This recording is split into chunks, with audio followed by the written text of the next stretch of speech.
All right, let's attack first and foremost the Tyreek Hill contract because I've got a whole bunch of other stuff. We'll get to the practice stuff. We'll get to the stuff that Tua talked about because I want to get into a lot of stuff that Tua talked about and some really juicy stuff that I think you're going to really like, as a fan. But first and foremost, let's talk about Tyreek because that's kind of the elephant in the room. I've been telling you guys, I thought he was gone for sure after this season, after they didn't do anything and they restructured everything. Now, this is not like an extension, but they did even more than what I thought. I thought maybe they would guarantee some money. I told you, remember, best case scenario, they guarantee some money within this year so he has a little bit more to make where it's all, some of it is salary where it's now more guaranteed and it's already in his pocket. I thought they would do that. What they ended up doing was they kind of there was 2 years left on the deal. They gave him 65 million guaranteed. Okay. Now, I've disagreed with this front office when they kept X and they didn't trade him and it didn't work out for them.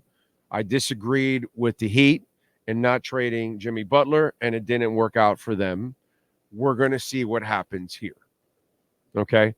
Because this is not a bad deal for this year. For this year, it's not a bad deal. But what about next year? And this technically could be a 2-year deal. And in the third year, he could get cut and you take like a big cap hit because 65 million, he can be a $30 million receiver for 2 years, basically. And you don't have to pay him the third year, although not the whole salary, in other words. So technically, it could be an extra year if he takes care of himself. It works out. My problem with all of this is this happens so much in sports. You get trapped. The man's 30 years old. He just turned 30 on March 1st.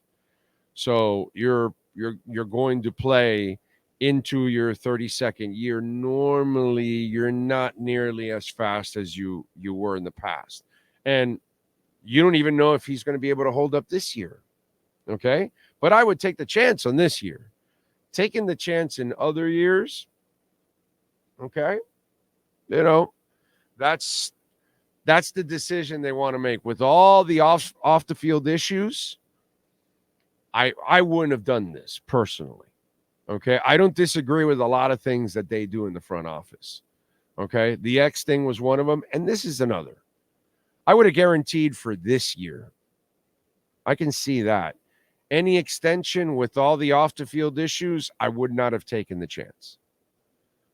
Okay? It's just, there's always too many problems. The guy has 400 kids with 400 women. Is that going to stop? Do those women bring any trouble to him? Does it create any other issues? Does he have any other peer issues with another old man or something? I don't know. I don't know. I can't forecast anything with Tyreek, but I can go over his recent history. And it's not good. It's not good. It's undisciplined completely off the field in just a short time, in just 2 years. He's done a lot of stuff that's very questionable. So I don't know what holds. I don't know what holds. Now you guaranteed him the money. I don't know what holds a month from now with Tyreek. Unfortunately, super likable, great energy, amazing player on the field. Off the field, you have no idea what the hell you're getting. And on the field, he still has some discipline issues because he drops keeper. The other day, Tua had to talk to him about running a wrong. Bro, you're the number one receiver, and you're running a wrong route. And then he comes off the field. Well, I'm going up against these guys, and I'm so jacked. And no, bro, you got to compartmentalize those situations. There's no excuses. You're the number one guy. Let's go. You're this third year in the offense. You got to know where you're supposed to be. So he has his own brain farts on and off the field that, I can't say where I normally agree with everything that they do. I'm just not going to sit here and tell you that I'm going to be pretty consistent. Aging players are a thing that, as you can tell, I kind of shy away from and tell you, yeah, you got to start, you got to start distancing yourself from aging players. Aging players who bring baggage, that's a bigger issue. Now, let me tell you what most people won't talk about in this situation. Okay. This is what most people won't talk about. I believe the Dolphins didn't have the guts to go through the season where Tyreek knew that this season was his last season.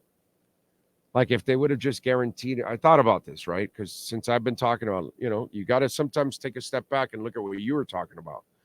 And then when I was saying, well, maybe they'll guarantee him extra money here in this year, and that way, you keep him happy. Problem is, if you do that, he knows it's over. He knows it's not. So then his mind, and what did I just talk about right now? He's a guy full of distractions. You're going to give him another distraction. There's a psychological thing to what's going on here. And I think the Dolphins didn't want to play the psychological game, and they were willing to play the financial game and say, well, if he goes awry and we got to cut him, we'll take the cap hits. But if he's happy, he's running like a cheetah all over the place. He's helping us win football games. And, well, we'll deal with him and 5 other women he has kids with in the next year. We'll deal with, I don't know, another kid of his turning on a fire. We'll deal with him smacking another old man in the pier. We'll deal with his entourage in a fight in a comic club. We'll deal with it. But what we can't do is we've got a Super Bowl caliber team, and we can't have the most explosive player also be the most explosive person.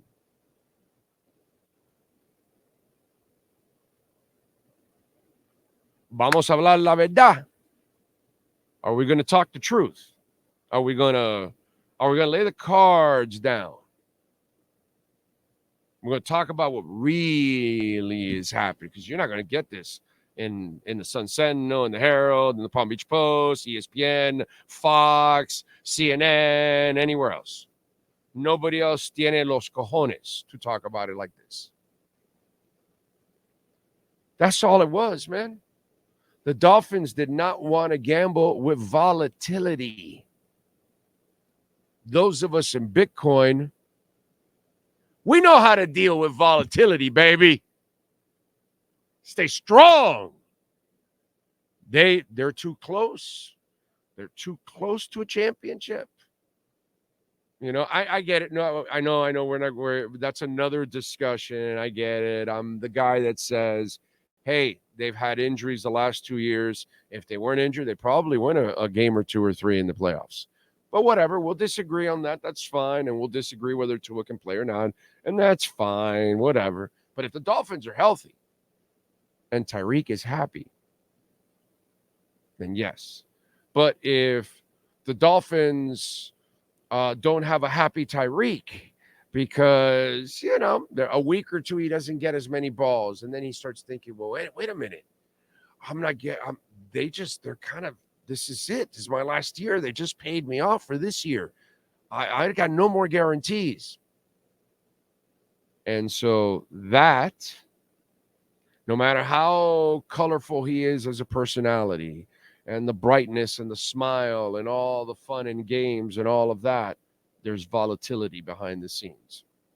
And it has oozed out into the street and into reality in different ways, like breaking the leg of an IG model. So you'll deal with that volatility, but you can't deal with the volatility inside the locker room. See, he doesn't bring that in the locker room. His issues are outside. So then they'll deal with the outside PR, and they're too close. So they said, we're going to roll the dice, and we're going to say, okay, we got to take the bad with the good, and think about what you know. Like every player that has had issues in the history of the NFL and Major League Baseball and the NBA, any of these players that are issue type players, This is what you know. What about what you don't know? So, they're willing to take those chances. And that's what's going on here with this one. They're willing to take the chances. You want the truth on Dolphins football? You can get the truth on Dolphins football right here. No, it was a fork in the road, and they felt like they had to make a decision. What kind of storm do we want to deal with? Do we want to deal with a tropical storm, or do we want to deal with a hurricane? You know what? We'll deal with the tropical storms. We're good. Our building is strong enough to fend away the tropical storms. But those hurricanes, oh no, doggy. Can't do those hurricanes. Category 3, 4 comes along with some tornadoes, No. We don't need that. We don't need it. We'll deal with the tropical storms. We'll deal with the depressions. That's right. We'll deal with the tropical wave. Right? Breaking an IG model, tropical IG model's knee. Breaking it. That's a tropical storm. Smacking an old man in a pier. It's a tropical depression. House on fire, gale force winds. Entourage fight at a comic club, passing shower. We'll deal with those. We're protected. We're good. We've got it. We've got the flood stuff going. We've got the roof. We've got the shutters. We're set. We can't have hurricanes. That was the decision.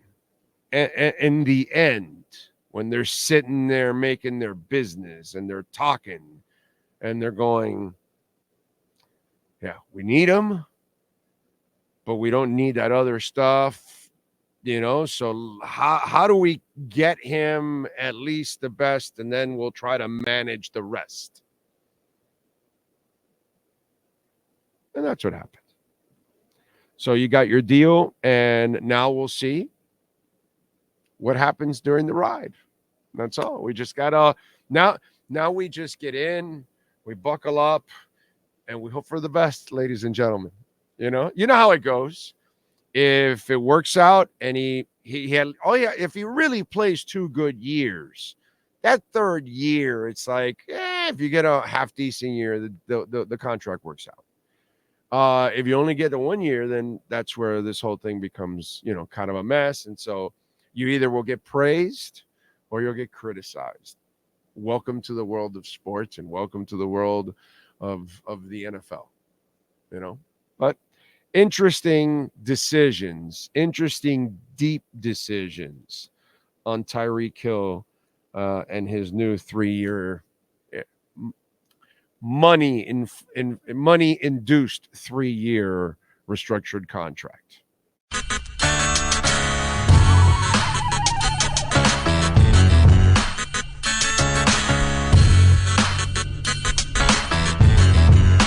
This is the Big O Show.